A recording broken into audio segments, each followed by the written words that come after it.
तो जी आइए आज हम आपको सुनाते हैं भगवान विष्णु के जो इस पृथ्वी पे 24 अवतार हुए हैं उनमें से एक वेद व्यास जी, जिन्होंने शब्द ब्रह्म के द्वारा परमात्मा के दिव्य कथाओं का, गूढ़ लीलाओं का और वेदों के अर्थ को खोल करके समाज के लिए कल्याण का जो मार्ग बुना, इन भागवत आदि ग्रंथों के द्वारा उन्हीं श्री वेद व्यास जी के चरित्र को हम थोड़ा कहेंगे और सुनेंगे। देखिए,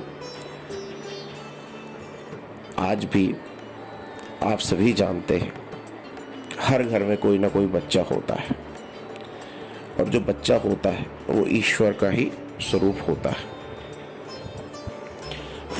बालकों को उनके माता पिता, जो उनके सबसे बड़े हितैषी होते हैं, वो ये सिखाते हैं कि बेटा पढ़ाई करो, अगर इस संसार में आगे बढ़ना है, अगर शांति चाहिए है, अगर लौकिक और पारलौकिक तरक्की करनी है, इसके लिए अध्ययन बहुत जरूरी है। लौकिक अध्ययन जो हम सांसारिक अध्ययन करते हैं उससे हमें धन की प्राप्ति होती है, लेकिन धन आपको शांति नहीं देता। शांति कब मिलती है? जब हम आध्यात्मिक ग्रंथों के विषयों में प्रवेश करते हैं। वेद व्यास जी के द्वारा भगवान ने ही इस पृथ्वी पर अवतार लिया और ग्रंथों की रचना करके और वेदों को कथा रूप में परिणत करके महाभारत आदि काव्यों की रचना करके वेद व्यास जी के माध्यम से परमात्मा भगवान विष्णु ने ही जीव के कल्याण का मार्ग प्रशस्त कर दिया। आज हमारे समाज में जो ये ऊहापोह है कि अमुक जाति छोटी है, अमुक जाति बड़ी है, ये रिश्ता छोटा है, वो रिश्ता बड़ा है, ऐसा होना चाहिए, ऐसा नहीं होना चाहिए, तो भैया जब हम महाभारत आदि ग्रंथों को पढ़ेंगे तो हमें पता चलेगा कि हमारे वेद असल में कहते क्या है। देखिए, जैसे आम है, वृक्ष से होता है, पर अगर आप वृक्ष की जड़ खाओगे तो आम का रस आपको नहीं मिलेगा। आम उसी वृक्ष से आया और आम को जब तोड़ के हमने पाया तो कितना मीठा लगा, लेकिन अगर हम सोचें कि आम इस वृक्ष से आ रहा है तो इस वृक्ष की ही जड़ को खा लो तो क्या होगा? दांत टूट जाएंगे, स्वाद भी नहीं आएगा। उसी प्रकार से वेद परमात्मा का ही साक्षात स्वरूप है। इस पृथ्वी पर वेदों का प्राकट्य ही समाज के कल्याण के लिए और इसे पथ प्रदर्शित करने के लिए हुआ है। और जब इन वेदों के अर्थ को समझने के लिए, इन वेदों के गूढ़ रहस्यों को समझने में कलयुगी जीवों की बुद्धि अक्षम हो गई, सक्षम ना रही, जब वेद के गूढ़ तत्वों को समझना दुर्लभ हो गया, जब पाखंड बढ़ने लगा, तो भगवान ही वेद व्यास बन के प्रकट हुए और एक ही वेद के 4 विभाग कर दिए, ऋग्वेद, यजुर्वेद, सामवेद और अथर्ववेद। और इसके बाद भगवान ने ही वेद व्यास के रूप में अवतार लेके महाभारत जैसे आदि काव्य की रचना कर दी। जब हम महाभारत को पढ़ते हैं तो हमें ये पता चलता है कि हमें क्या नहीं करना चाहिए। देखिए, द्रौपदी का एक वाक्य कि अंधे का बेटा अंधा, उसने कुछ हद तक पांडवों को भी गलत साबित कर दिया और महाभारत हो गई। जब पांडवों की तरफ से भगवान श्री कृष्ण गए और कहा कि हे महाराज दुर्योधन, आप हमें केवल 5 पांडवों के लिए 5 गांव दे दें, तब दुर्योधन ने मना कर दिया और भगवान श्री कृष्ण से कहा कि सुचिग्रह नहीं दास्यामि विना युद्धेन केशव, हे केशव मैं उनको एक सुई की बराबर नोक की जमीन भी नहीं दूंगा, उनसे बोलिए मुझसे युद्ध करें। तो महाभारत ये बताती है कि किस चीज़ को नहीं करना चाहिए।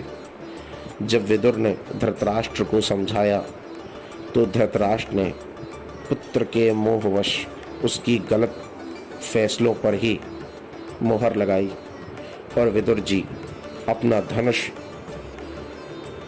युधिष्ठिर के सभागृह में रख कर के लिए परिक्रमा के लिए चले गए। उन्होंने 36 वर्ष इस पृथ्वी की परिक्रमा की। दुर्योधन ने अपने काका विदुर जी का अपमान किया और गलत शब्द कहे।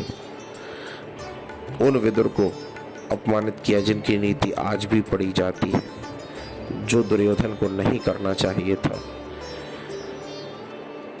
दुर्योधन को भगवान श्री कृष्ण के कथन अनुसार 5 गांव मांगने पर भी ना देना, ये उसकी गलती थी। द्रौपदी का ये कह देना कि अंधे का बेटा अंधा, ये उसकी गलती थी। तो महाभारत इस महाकाव्य की रचना करके वेद व्यास जी ने हमें ये बता दिया कि हमें क्या नहीं करना चाहिए, और रामायण ने हमें ये बता दिया कि हमें क्या करना चाहिए। देखिए, रामायण में दशरथ नहीं कहते हैं 13 दिन में नगर के बाहर रह के वापस आ जाना, अनेकों प्रकार की युक्तियां बताते हैं ताकि केकई की जो कामना है वो भी पूर्ण हो जाए और राम सकुशल कुछ दिनों में वापस आ जाए। पर राम ने अपने पिता की बात मानी। भगवान श्री राम ने अपनी कोई गलती ना होने पर भी जिस दिन उन्हें राज्याभिषेक होना था उसी दिन वनगमन हो गया, लेकिन फिर भी पिता को दोष नहीं दिया। भरत ने चाहते तो माँ ने उन्हें राज्य दिला दिया था, लेकिन भरत ने क्या किया, अपने भैया की खड़ाउन ली, भगवान श्री राम की खड़ाउन ली और सिंहासन पर भैया की खड़ाउन बिठा के रख दी। भाई कैसा होना चाहिए ये लक्ष्मण जी ने साबित कर दिया।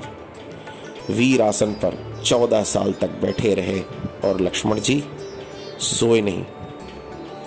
एक बार उनकी पलकें झपकी तो उन्होंने धनुष पर बाण चढ़ा लिया कि हे निद्रा के देवता, मुझे मेरे भैया श्री राम की सेवा से च्युत करने की इस प्रयास को तुम त्याग दो, अन्यथा इस संसार में सभी की निद्रा को मैं उड़ा दूंगा। तो भैया देखिए, किसको कैसा होना चाहिए ये रामायण बताती है, और घर में कैसा माहौल होना चाहिए रामायण बताती है, और घर में क्या नहीं होना चाहिए, आज के समाज में क्या नहीं होना चाहिए ये महाभारत सिखाती है। आज मैं आपको एक बहुत अच्छी बात बताना चाहता हूँ। मैं जानता हूँ कि मेरे श्रोता बड़े सुनने वाले बड़े विद्वान हैं, लेकिन लक्ष्मण एक मौन पात्र है, क्षमा कीजिएगा, शत्रुघ्न एक मौन पात्र है। शत्रुघ्न कभी नहीं बोलते हैं। भरत जी सिर झुका कर के हाथ जोड़ के नीचे खड़े रहते हैं और राम जी जो आज्ञा कहते हैं वो मानते हैं। कोई भी राम जी को ललकारता है, कोई भी राम जी का कार्य होता है, लक्ष्मण जी वैसे बन जाते हैं। जब जनक ने कह दिया कि ये भूमि वीरों से विहीन हो गई है, तो लक्ष्मण जनक को भी चुनौती दे देते हैं और काफ़ी काफ़ी शब्द ऐसे कह देते हैं जो नहीं कहना चाहिए। परशुराम के साथ तो उन्होंने जो संवाद किया वो आज भी श्रवण करने योग्य है, और किस प्रकार से श्री राम की महानता की व्याख्या परशुराम के सामने लक्ष्मण जी ने की। तो छोटे भाई को कैसा होना चाहिए ये सब बताया गया है। उसमें एक पात्र है शत्रुघ्न। इसी रामायण महाकाव्य में एक पात्र है शत्रुघ्न। शत्रुघ्न ने सारे युद्ध लड़े हैं, क्योंकि भगवान श्री राम तो 14 वर्ष लंका और राक्षसों के विनाश में लगे रहे, पर जो भी अयोध्या की ओर बढ़ता, शत्रुघ्न जी युद्ध करते, भरत जी नंदीग्राम में जमीन में गहरा गड्ढा खोद करके भजन कर रहे हैं, और अयोध्या की वित्तीय सेवाएं, फाइनेंस आजकल हम जिसे कहते हैं, कहाँ कितना कर लग रहा है, क्या करना चाहिए क्या नहीं करना चाहिए, जनता खुश है या नहीं, इसका निरीक्षण कर रहे हैं। लक्ष्मण जी राम और सीता की सेवा में तत्पर हैं।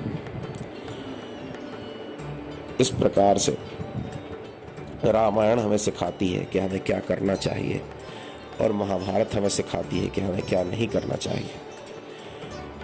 तो भैया वेद व्यास जी के चरित्र पे हम वापस आते हैं कि वेद व्यास जी ने वेद के अर्थों को खोल दिया और वेद के 4 विभाग कर दिए, ऋग्वेद, यजुर्वेद, सामवेद, अथर्ववेद। इसीलिए वेदों के पृथक्करण करने वाले वेद व्यास जी कहलाए, और इन्होंने ही महाभारत आदि ग्रंथों की रचना की।